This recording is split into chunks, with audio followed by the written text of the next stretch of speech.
দরদ মুভির motion video আসতে চলেছে।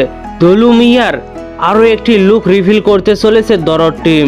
এই কথাটা আমার না, পরিচালক অনন্য মামুন নিজেই একটি পোস্টের মাধ্যমে শেয়ার করেন। এই বিষয়টার বিস্তারিত নিয়ে আজকের এপিসোড। তো চলুন মূল গসিপে। শাকিব খান অভিনীত দরদ মুভি নিয়ে দর্শকদের আগ্রহ কম নয়। শাকিবিয়ানরা দরদের অপেক্ষায় থাকতে থাকতে বর্তমানে অনন্য মামুনের উপর বেশ খেপেছেন। তবে এতে পরিচালক অনন্য মামুনের কোনো দোষ নেই বললেই চলে। এই মুভির প্রযোজনা প্রতিষ্ঠান এসকে মুভিজ, কিবরিয়া ফিল্মস এবং অ্যাকশন কাট এন্টারটেইনমেন্ট যৌথভাবে যেই ডিসিশন নেবে সেটাই ফাইনাল হবে। আজ কিছুক্ষণ আগে অ্যাকশন কাট এন্টারটেইনমেন্ট থেকে একটি লম্বা পোস্ট করেন। সেখানে লিখেন একটি বিশেষ ঘোষণা, দুলু মিয়াকে খুঁজে পাওয়া যাচ্ছে না। যদি দুলু মিয়া নিজে থেকে আত্মসমর্পণ না করেন তাহলে দরদ টিম আগামী 2/6/2024 তারিখে তাহার প্রকৃত চেহারা একটি ভিডিওর মাধ্যমে সবার সামনে উন্মুক্ত করে দিবে। ঘোষণাটি শেষ হলো।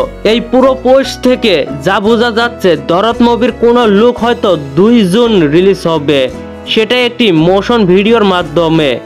যদি এইটা না হয় তাহলে একটি টিজার আসতে পারে, কিন্তু টিজার আসার সম্ভাবনা একদম কম। আমরা দর্শকরা আশা করব 2 জুন 2024-এ সিনেমাটির রিলিজ ডেট যেন জানতে পারি। আমরা এটা প্রত্যাশা করব।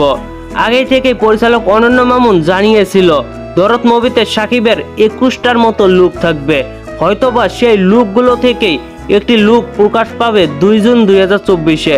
ভিডিওটির শেষে অনন্য মামুন ভাইয়াকে আমার তরফ থেকে একটি অনুরোধ, প্লিজ প্রথমে সিনেমাটির রিলিজ ডেট চূড়ান্ত করুন, তারপর প্রমোশন স্টার্ট করুন।